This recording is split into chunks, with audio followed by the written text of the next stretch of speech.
আমি আপনাদের এলাকার সন্তান, আমার দায়িত্ব আপনাদের জন্য কাজ করা, আপনাদের পাশে থাকা এবং আপনাদের দায়িত্ব আমার পাশে থাকা। আমরা আমাদের এই জেলার উন্নয়নে একসাথে কাজ করবেন। আপনারা এলাকার মুরব্বী, আপনারা আমার অভিভাবক, আপনারা একসময় আমার মতন তরুণ ছিলেন। তরুণরা যেভাবে মানুষের জন্য কাজ করতে পারে, যেভাবে শক্তি পায়, এক জায়গা থেকে আরেক জায়গায় ছোটাছুটি করার মানে যে এনার্জি, এটা কিন্তু তরুণদের মধ্যে থাকে।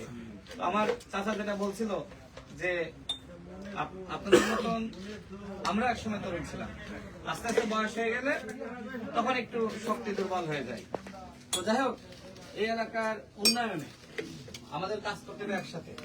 আমাদের এই যে ঝিনাইদহ জেলার রাস্তাঘাট যে অবস্থা, কোথায় একটু ভালো আছে, কোথাও একটু আপনার নষ্ট হয়ে গেছে, কিন্তু এই যে রাস্তাগুলো ক্ষতিগ্রস্ত হয়েছে, এগুলো মেরামত করার লোক নাই। বিগত 16 বছরে যে অন্যায় অনিয়ম হয়েছে, এখন তো দোকানে বসে কথা বলা যাচ্ছে, তাই না? মানে বিভিন্ন দলের সমালোচনা করা যায়। তো আওয়ামী লীগের সময়কে সমালোচনা করা গেছে, দোকানে বসে কথাই বলা যায়। মানে আওয়ামী লীগের নাম নিয়ে একটা সমালোচনা করবেন যে ঢাকায় একটা মানুষকে নির্যাতন করা হয়েছে, এখানে চাকরি জায়গায় একটু গল্প করবেন, সমালোচনা করবেন, সেই সুযোগ ছিল? তো আল্লাহর রহমতে ফ্যাসিবাদের বিদায় হয়েছে। এখন বাংলাদেশকে নতুন ভাবে আমাদের সাজাইতে হবে, আর এই জন্য আমাদের একসাথে কাজ করতে হবে। আমরা এই ফ্যাসিবাদ বিরোধী লড়াইয়ে একতাবদ্ধ হয়েছিলাম, এই জন্য কিন্তু ফ্যাসিবাদের পতন হয়েছে। এখন এই রাষ্ট্রের মেরামত করে আমার আপনার আসেন আসেন আসেন বসেন। তো আমি ভালো আছেন? চলে আসো আপনাদের মাঝে। আপনি এখানে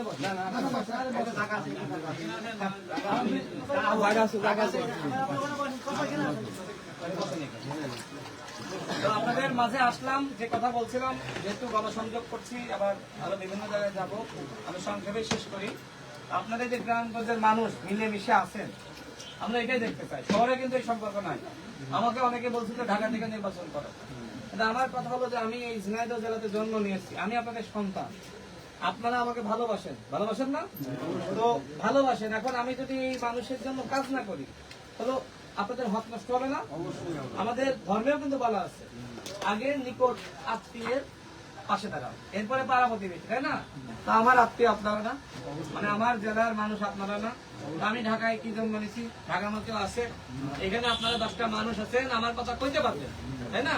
আমার কথা বলতে পারবেন যে আমাদের ছেলে জাতীয় পর্যায়ে রাজনীতি করে, তাকে টেলিভিশন প্ল্যাটফর্মে দেখা যায়, আমাদের কথা বলে, এটি আমাদের গর্ব। ঢাকায় 5টা মানুষ বলতে পারবে যে আমাদের এলাকা ছেলে। এই জন্য আপনারা আবার বাপ চাচা, আপনারা আমার অভিভাবক, আপনাদের দোয়া চাই। আমরা নতুন বাংলাদেশ গঠনে একসাথে ইনশাল্লাহ কাজ করব। এই বাংলাদেশে আর অন্যায়, অনিয়ম, দুর্নীতি, চাঁদাবাজি চলবে না। চলবে? এই বাংলাদেশে আমরা আমাদের প্রাণ খুলে কথা বলবো। এই কথা বলার কারণে আমাকে মামলা দিলে জেলে নিবে, এটা হবে না। চায়ের দোকানে আলোচনা সমালোচনা চলবে, চায়ের চুমুকে চুমুকে সমালোচনা চলবে, আলোচনা চলবে। এই সমালোচনার জন্য কারোর গায়ে আঘাত করা যাবে না, কারোর সাথে অন্যায় করা যাবে না, কারোর উপরে দমন পীড়ন করা যাবে না। এলাকায় তো আমরা দেখেছি যে ছাত্রলীগের একজন নেতা, হাসি নেতা, বড় নেতা না, মানে ও এই পাড়ায় বাড়ি, এই জন্য এই পাড়ায় ও মাতুক পাড়া, মানে এই পাড়ায় ওর অনুমতি ছাড়া কাজ করা যায়নি। মিথ্যা বললাম? তো এই ধরনের ছাত্রলীগের ক্যাডার আবার তৈরি হবে না, চান? আমরা চাইনি। আমরা স্বাধীন হয়েছি দ্বিতীয়বার, এইবার 71-এ তো আমরা প্রথমবার স্বাধীন হলাম, তাই না? তো ওই স্বাধীনতা রক্ষার জন্য আমাদের দ্বিতীয় স্বাধীনতা করতে হয়েছে, তাই না? অর্থাৎ 71-এর স্বাধীনতা আমাদের এই ভূখণ্ড আমরা অর্জন করেছি, আর 24-এর স্বাধীনতা, ওই স্বাধীনতা রক্ষার আন্দোলন আমরা করেছি। সুতরাং এই স্বাধীনতা যদি আমরা টিকিয়ে রাখতে চাই, তাহলে আমাদের একতাবদ্ধ হয়ে কাজ করবে। ওই যে আমাদের তরুণ ভাইরা এখানে যারা আছে, কথাগুলো যে এই পাশ থেকে শুনতেছে, আপনাদের উদ্দেশ্যও বলতেছি যে আপনারা আমরা মিলেমিশে যদি থাকি, তাহলে এই বাংলাদেশের ক্ষতি আর কেউ করতে পারবে না, আর কোনো জালিমের তৈরি হবে না, আর কোনো জালিমের তৈরি হবে না। এই ঝিনাইদহ জেলাতে গুম হয়েছে না, ক্রসফায়ার হয়েছে না, গুম হোক, খুন হোক। এই জন্য দরকার যোগ্য এবং সঠিক সৎ নেতৃত্ব। কখনো যদি টেলিভিশনের পর্দায় দেখেন যে আপনাদের সন্তান রাশেদ খান দুর্নীতি করেছে, তাহলে আমি যদি কখনো আপনাদের কাছে আসি, তাহলে আমার ওই জুতা দিয়ে বিদায় করে দিবেন। তুমি দুর্নীতিবাজ, তুমি চাঁদাবাজি করো, তুমি আমাদের সম্মান, এই জেলার সন্তান হয়ে সম্মান নষ্ট করেছো, তোমাকে আমরা চাইবো। কথা ক্লিয়ার? নেতাকে আর নেতাগিরি করা চলবে না। নেতাকে মানুষের কাছে আসতে হবে, নেতার কাছে মানুষ গিয়ে সিরিয়াল ধরবে, ওই রাজনীতি নাই। আপনারা সমস্ত শক্তির উৎস। গণঅভ্যুত্থানে আপনারা লাঠি হাতে তুলে নিয়েছেন, আপনারা ইট হাতে তুলে নিয়েছেন, ফেসিবাদকে বিতাড়িত করেছেন। এই বাংলাদেশ আপনাদের বাংলাদেশ, তাই না? এই বাংলাদেশ রক্ষার জন্য এখন আমাদেরকে হাতে হাত লেগে কাজ করতে হবে। আর সৎ এবং যোগ্য নেতৃত্ব ছাড়া বাংলাদেশে পরিবর্তন হবে। এই ঝিনাইদহ জেলাতে প্রকৃতপক্ষে কোনো উন্নয়ন হয়েছে? হয়েছে বলেন? উন্নয়ন মানে কি? উন্নয়ন মানে শিক্ষার উন্নয়ন। আপনাদের সন্তানেরা স্কুলে যাবে, আপনাদের সন্তানেরা তারা স্কুলে গিয়ে, বিশ্ববিদ্যালয়ে গিয়ে, কলেজে গিয়ে পড়াশোনা শেষ করে চাকরি বাকরি করবে, তাই না? উন্নয়ন মানে আপনি হাসপাতালে যাবেন, চিকিৎসা পাবেন। কিন্তু আমাদের রাস্তাঘাটের যে অবস্থা, এই রাস্তা দিয়ে অ্যাম্বুলেন্স যাইতে যাইতেই তো মানুষ মারা যায়, হাসপাতাল পর্যন্ত পৌঁছায় না, ঢাকা পর্যন্ত পৌঁছাতে পারে না। এখন দেখেন, এই সদর হাসপাতালে যদি আমরা ট্রিটমেন্ট পাইতাম তাহলে কি ঢাকায় যাওয়া লাগতো?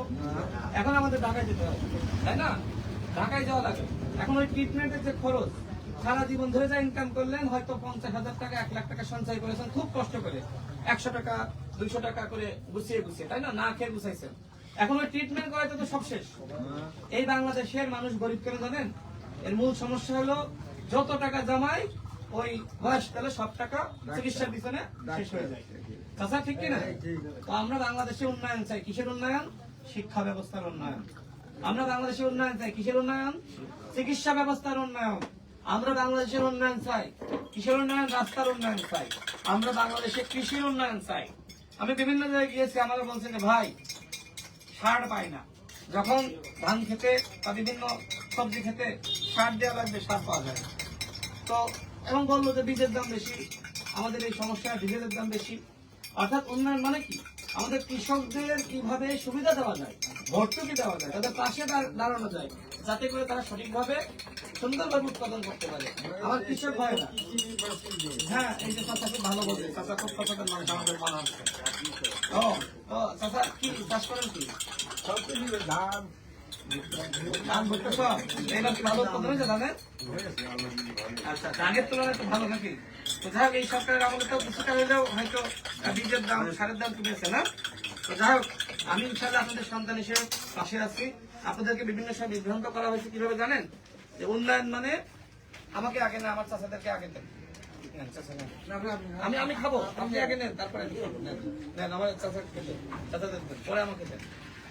বোঝানো হয়েছে উন্নয়ন মানে তোমার ছেলে মেয়ে স্কুলে যাওয়ার দরকার নেই, তোমার চিকিৎসার দরকার নেই। আস্তে আস্তে আমাদের একজন দিয়ে দাও তো, আমাদের কে আছে? আমাদের একজন চা দাও, বসেন বসেন, আমাদের একজন চা দাও। আপনারা বসেন, আপনি বানান,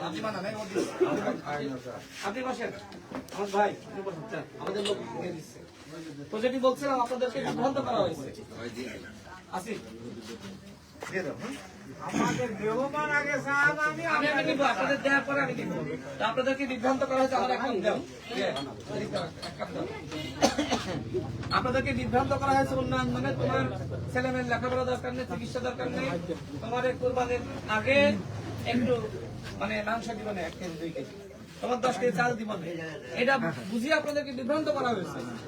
আপনাকে বলেন তো, আপনার সন্তান যদি স্কুলে যেত, চাকরি করতো, পড়াশোনা শিখতো, 2 কেজি মাংস কি মানুষের কাছে দাম নিয়ে লাগতো? 10 কেজি চাল দিয়ে কি হয়?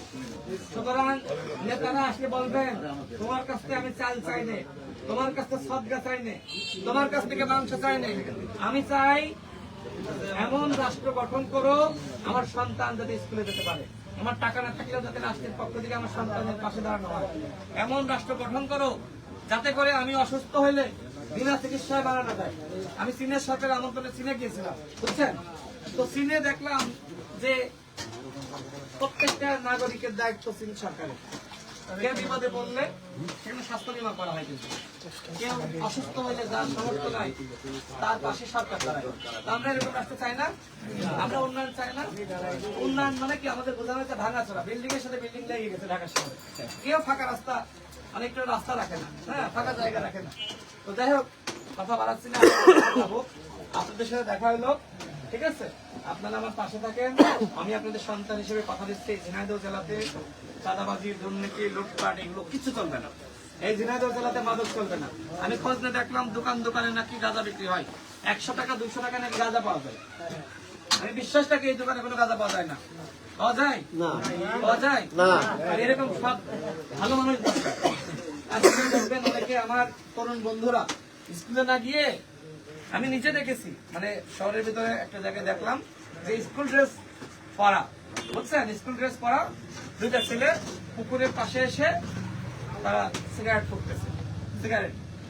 অথচ আমাদের সময় যখন আমরা মানে বাপ মায়ের ভয়ে আমরা তো কখনো সিগারেটের ধারে কাছে যাইনি।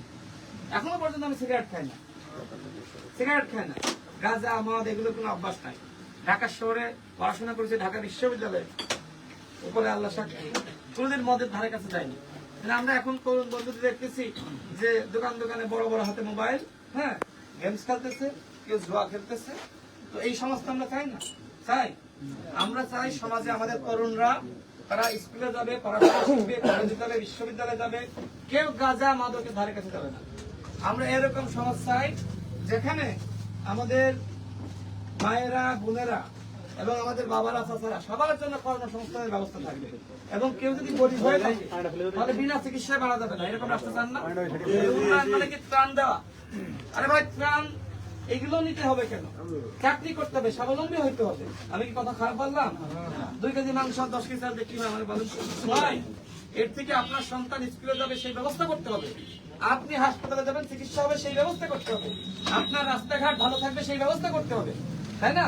ভাঙাচোরা রাস্তাঘাট, কোথাও উন্নয়ন নাই, শিক্ষা নাই, চিকিৎসা নাই, এদিকে ভোটের জন্য 1000 টাকা দেয়। হ্যাঁ, ভোটের আগে মানুষকে বিভ্রান্ত করে ভোট কেনা বেচা হয়েছে না আমাদের ছেলেদের মধ্যে?